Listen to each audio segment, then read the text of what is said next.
제가 이런 정식적으로 인사를 드리겠습니다. 오늘 4담의 진행을 맡은 국토일보 편집부장입니다. 김광명입니다. 안녕하십니까.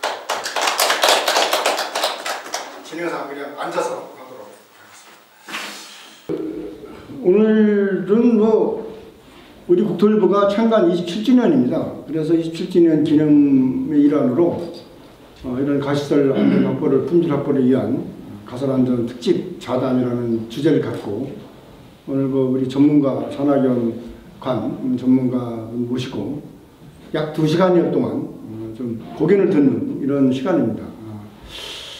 사실 제가 잠깐 이제 좀 뭔가 이런저런 자료 조사 참고 보니까 2018년도에 노동부 집계를 보니까 이제 건설 현장의 사망자가 971명이 나왔더라고요.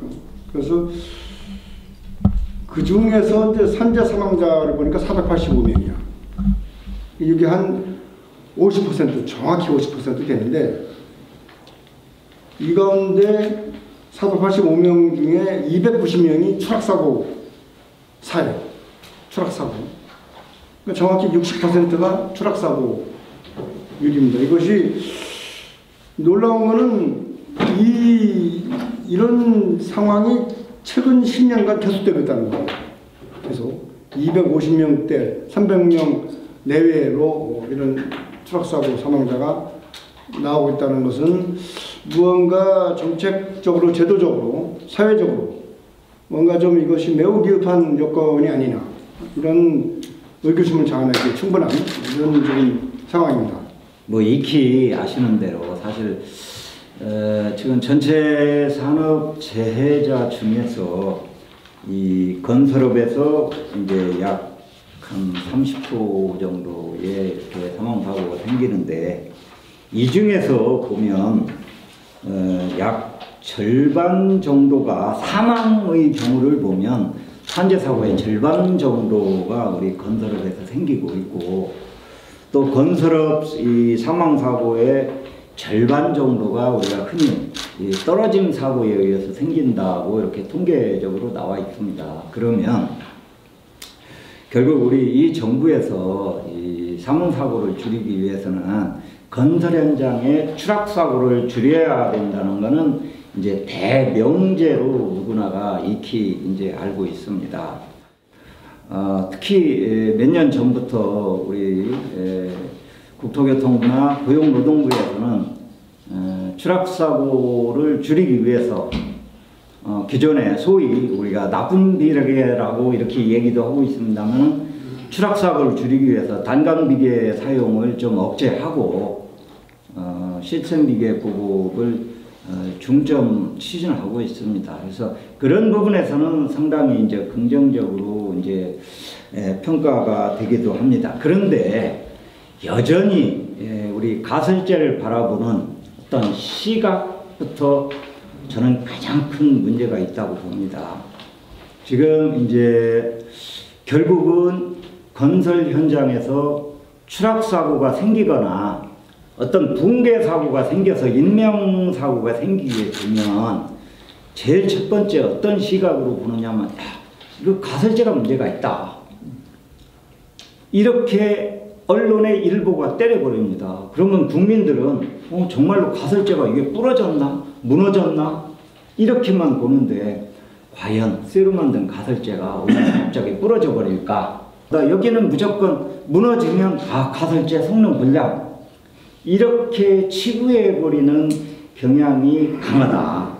근데 사실은 좀 더 왜 사고가 났는지를 들여다보면 아주 일부의 경우 가설제 성능 결함에 의해서 무너지는 경우도 있겠지만, 상당 부분은 어떤 시공불량 내지는 이런 시간에 촉박해서 공기단축으로 해서 이렇게 시공이 제대로 안전관리 규정을 지켜주지 않는 사례들도 빈번하더라. 그래서 문제는 이런 건설 현장에서의 가설제 붕괴사고나 추락사고를 막기 위해서는 우선 팩트를 우리가 정확히 파악하는 게 중요하다. 가설제라는 것이 봉 공사를 위해서 우리가 임시적으로 설치하는 자재들을 현장에서 좀 많이 사용을 하고 있습니다. 이 사용함에 있어서 제가 좀 느끼는 몇 가지는 일단 가설재를 다루는 방식이 일단은 설치하는 사람과 해체하는 사람이 외국의 경우에는 설치하는 사람이 해체를 하도록 되어 있다고 이렇게 알고 있습니다. 근데 지금 이제 설치하는 사람 따로 있고 해체하는 사람 따로 있다 보니 이 가설재를 다루는 방식이 쉽게 얘기해서 뭐 던진다든지 그런 부분들이 이제 거기서 나오는 분양 제품들이 상당히 많습니다. 뭐 흔히 얘기하는 작업 발판 부분도 이제 그걸 벗겨 내리면 될 텐데 흔히들 현장에서는 좀 던지는 경우들이 간혹 있습니다. 그러다 보면 이제 그런 가설재들이 파손이 어찌 보면 발판의 그 띠장 부위 같은 부분들이 용접 부위들이 탈락되는 경우들이 간혹 있어요. 그래서 저희들이 그 이제 반입을 할 때는 한 번씩 그런 부분들을 확인을 하고 정비를 해서 들어오는 경우들이 있는데 그런 부분이 좀 있을 것 같고요. 아까 좀 전에 말씀하셨던 것처럼 이제 뭐 강간 비계를 시스템 비계로 이제 바꾸는 이제 추세로 지금 되어 있는데 지금 현행에 보면은 안전 난간 여기도 보면은 이제 안전 난간 부분들이 좀 있는데 지금 국토부에서 추진하고 있는 게 추락 방지망하고 안전 난간 이런 부분들을 일단 공사비에 계상을 한다고 되어 있습니다. 그렇게만 된다 그러면은 아마 안전관리비가 이 가설재에 대한 우리 쉽게 얘기해서 인식들이 잠시 설치했다가 해체하는 본공사를 위해서 해체한다고 생각하니까 여기에 대한 비용을 많이 부담을 안 하려고 하는 부분들이 좀 있습니다. 그러다 보니 이런 부분들이 이제 국토교통부에서 뭐 추락 방지망, 안전 난간 이런 부분들을 안전보건관리비로 집행을 이제 하게끔 이런 부분이 좀 되어 있는 부분들은 저희들로서는 아무래도 조금 좋아지지 않겠나 이런 생각을 하고요. 지금 이제 난간 부분에 대해서 구체적으로 또 한 번 말씀을 드리면 지금 산업안전보건법에서는 안전 난간이 하단에 발끝 마개판, 중간 난간대, 상부 난간대가 되어 있는데 지금 일본이나 선진국에서 선행 안전 난간이라고 근로자들이 난간을 설치하기, 비계를 설치하기 위해서 올라갔다가 추락하는 경우들이 좀 종종 발생을 합니다. 그런 사람들도 위험에 노출되어 있는데 이 선행 안전 난간이라 하면 하부에서 난간을 미리 설치할 수 있게끔 가세 형태의 난간을 얘기를 하는 건데 아직 고용노동부에서는 이런 부분에 대한 답변은 사실은 없습니다. 그래서 혹시나 이런 난간에 관련돼서도 사실은 설치하기 편리하고 간단하고 이런 부분들은 적극적 정부에서 좀 도입을 할 수 있게끔 아마 지금 검토를 하고 있는 것으로 알고 있습니다. 그런 부분이 좀 해줘야 될 것 같고요. 아까 비계를 말씀을 드렸는데 저희들이 뭐 저희 회사도 뭐 그런 사례도 좀 있지만 비계가 붕괴되는 사고들이 좀 있는 부분들은 뭐냐면은 설치하는 사람과 해체하는 사람이 있고 또 비계만 전담을 해서 안전관리를 할 수 있는 사람을 지정이 되어 있다 그러면 괜찮은데 병 연결재 부분 마감 작업을 하기 위해서 가설재에 연결되어 있는 병 연결재가 선행해서 해체를 하고 또 다른 모르는 사람이 어떤 공정에 투입을 하다 보면 그런 부분들이 붕괴로 이어지는 경우들이 있습니다. 그래서 지금 이제 시공사에서 있는 현직에 있는 안전관리자들 얘기는 이런 가설재만 담당할 수 있는 관리자가 있어서 법적으로 좀 제도화해서 이런 부분들을 근로자가 이미 해체하는 일이 없도록 또 안전 난간도 마찬가지고 이런 부분들을 법제화해서라도 임의로 해체하지 않는 그런 제도적인 정책이 있으면 좋지 않겠나 뭐 이런 얘기들이 있습니다.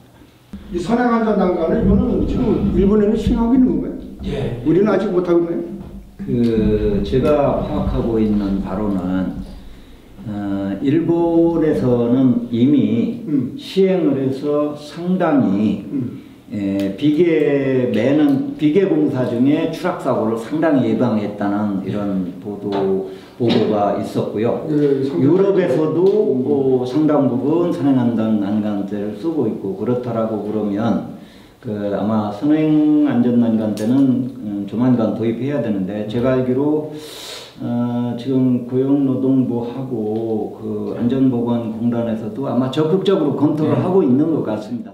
근데 재사용 가설 기자재에 대한 것이 이 관리 주체가 지금 좀 애매해요. 그래서 이거를 고용노동부에서 가설기자재에 대한 그 재사용 가설기자재에 대한 성능 인증 제도가 뭐 검토하다가 그냥 또 흐지부지 된 것 같고, 국토교통부에서는 네가 현장에 반입했을 때 샘플링해서 가서 시험해가지고 합격하면 써라, 이런 식으로 이제 돼 있단 말이에요. 그러다 보니까 이것도 좀 뭐라 그럴까, 죄송한 말씀이지만 좀 무책임한 거죠, 어떻게 보면. 예를 들어서 우리가 이 시중에 나돌아다니는 음식물도 이게 이제 미네랄 워터인데 여기에 독약이 들었는지 안 들었는지 내가 검사해서 시험해보고 그 다음 독약 안 들었으면 마셔라, 이렇게 되는 꼴이 되는 거예요, 어떻게 보면. 그러면 이거는 사실 이게 유통이 된다 이러면은 다 마셔도 좋은 물이다라고 우리 사용자가 안심하고 마실 수 있도록 시장 분위기를 만들어줘야 되는 거죠, 정부 차원에서는. 그러니까 시장에 돌아다니는 가설기자재다 그러면 그거는 사용자가 누구나 안심하고 요거 강도는 100 유지하는 제품이고 이거는 써도 좋습니다 라고 안심하고 이렇게 쓸 수 있는 이런 시장 구조를 만들어줘야 정부의 책무다, 저는 이렇게 봅니다. 사실 본공사에 앞서가지고 가설공사에 대한 자재에 대한 시방서가 원래 나와줘야 되는 게 저는 맞다고 생각합니다. 가설재를 설계 과정에서 이 부분에는 뭐를 어떻게 설치를 해라, 어떻게 받쳐라 하는 이런 그 하중까지 계산해서 나와줘야 되는 게 맞아요. 근데 이제 그게 다 비용이란 말입니다. 사실 이 안전은 곧 비용하고 똑같이 가는 거라고 저는 알고 있고, 지금 거래 간행상 어떻게 하고 있냐면은 이제 슬라브를 치기 위해서 시스템 동발이라는 제품을 이제 조합해서 설치를 하게 돼 있어요. 오화종을 받기 때문에. 그것들을 지금 설계나 또 허용 하중 계산을 저희 임대업체가 해주고 있어요. 임대업체가 설계를 해서 자재가 얼만큼 들어간다는 걸 도로 역으로 구조 계산까지 해서 이제 임대업체에다 제공을 하고 있어요. 이런 것들은 원래 발주처나 설계에서 나와줘야 되는 게 맞습니다. 근데 그런 것들이 그 원도구 공사의 비용이 책정이 안 돼 있다 보니까 그런 설계나 이런 것들이 임대업체로 떠넘겨오는 거예요. 그러면 임대업체는 관행상 설계를 하게 돼 있어요. 그리고 구조검토사가 이제 구조 검토를 해주지만 그것도 원래 원청이 하던 것보다는 아마 약화돼서 할 수밖에 없지 않나, 이런 관행들이 아직도 남아 있습니다, 사실은. 건설현장이 이게 인명하고의 관계가 되는 건데, 최적 설계라는 게 어떤 의미가 이제 안전하게 좀 널널하게 해야 된다는 거죠. 우리가 승강기의 와이로프는 안전율이 10입니다.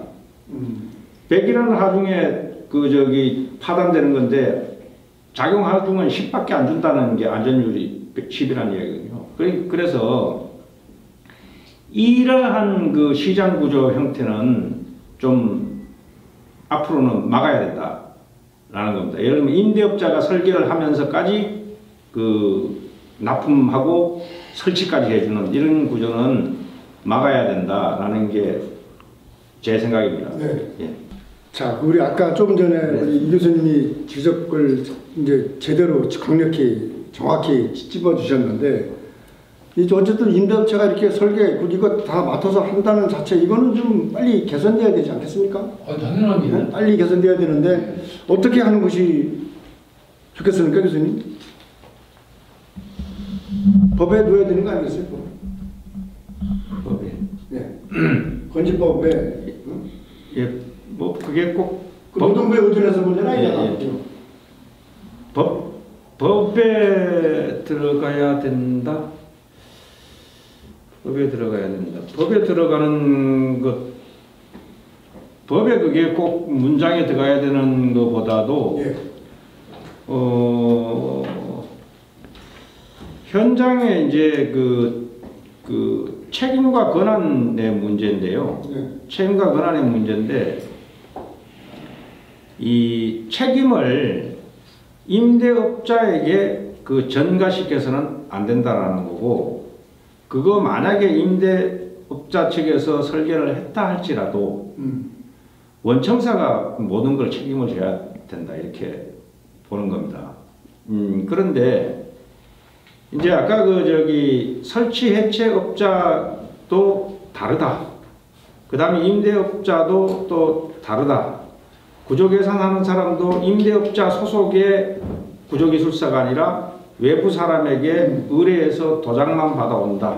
뭐 이런 등등이 이제 그러한 시장 구조를 우리가 법으로 그걸 막 이렇게 구속시키고 이렇게 하기는 어렵기 때문에 모든 책임은 일단 원청사가 져야 된다라는 거로 돼야 되고, 그 다음에 물론 이제 그렇다고 하더라도 임대업자나 구조계산을 해준 사람이나 설치 해체하는 사람이 책임이 면해진다라는 것은 아니고, 그러나 총괄적인 책임은 원청사가 져야 된다는 거가 법에 명확하게 있으면 될 것 같아요. 그리고 이제 건설 현장에서 가장 슬픈 사실이 뭐냐면, 내가 잘못하다가 떨어져서 죽으면 내가 잘못해서 떨어져서 죽었기 때문에 어디 가서 하소연할 것도 없습니다.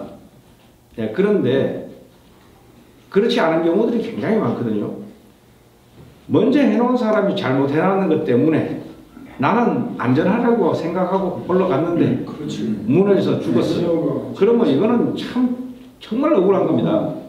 그래서 아까 우리 최 회장님이 말씀하신 것처럼 뭐 가설 기자재를 설치 해체하는 거에 담당자 관리자를 지정했으면 좋겠다라는 말씀 하셨는데, 실제로는 그것도 법에도 있는 걸로 저는 알고 있습니다.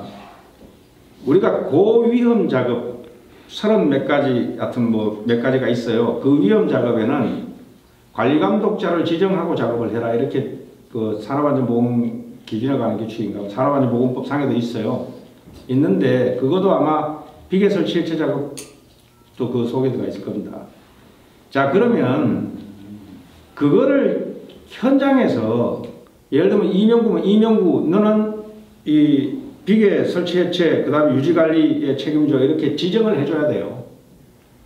그래야 내가 상시적으로 혹시 후속 작업하는 사람이 돌 붙이다가 벽임 걸부적거리니까 뜯어버리지 않느냐 이런 거를 확인하는 거죠.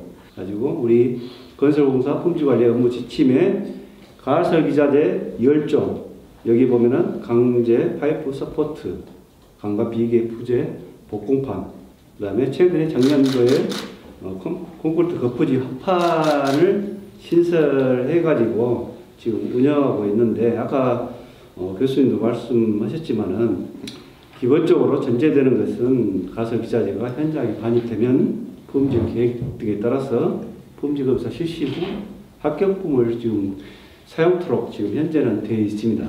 이게 지금까지 아까 가설 기자재의 변화고요.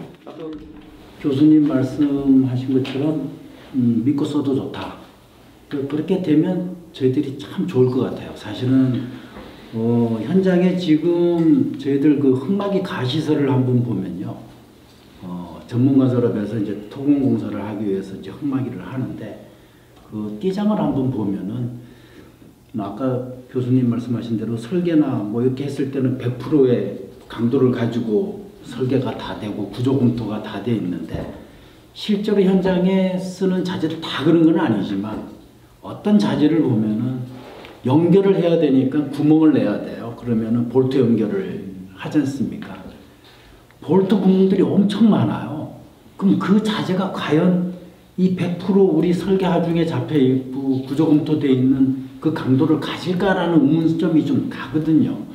왜 저런 제품이 들어왔을까?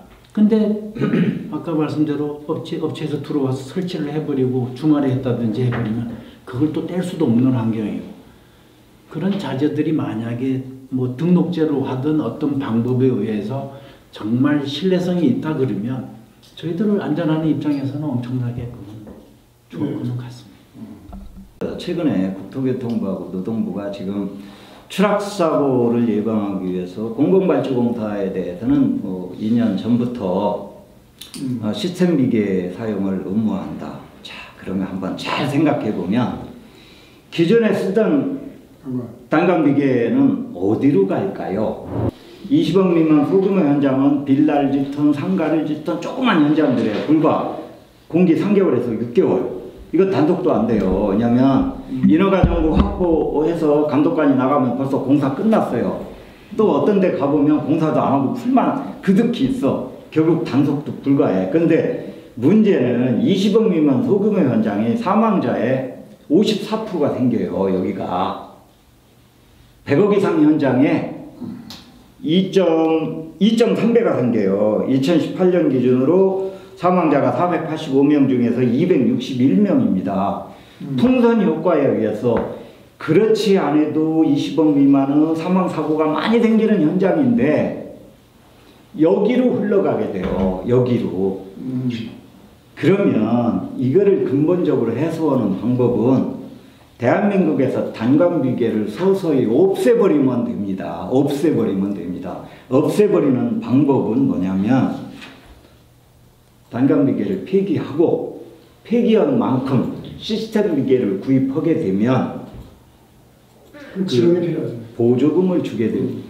그런데 오늘 가설 안전 확보를 위한 여기 품질에서 제가 참석해가지고 뭐 학회, 뭐 협회, 그다음에 교수님 또 회장님들 다 의견을 들어본 순간 다 애로사항이 있고 또 우리가 국토부에서도 정부에서도 받아들일 사항은 저런 부분은 어느 정도 있겠다 싶은 사항도 제가 잘 들었고요. 그것도 있지만은 또 업계 차원에서도 협회나 업계 차원에서도 제일 먼저 신뢰다. 아까 했지만은 2016년도에 감사원 지적받아가지고 지혜사용 가설기자재 잘 등록제라는 게 좋은 게 있었는데 폐지가 되면 안타까운 일이 있어가지고 그건 신뢰가 없었기 때문에 그러지 않았는가 생각됩니다.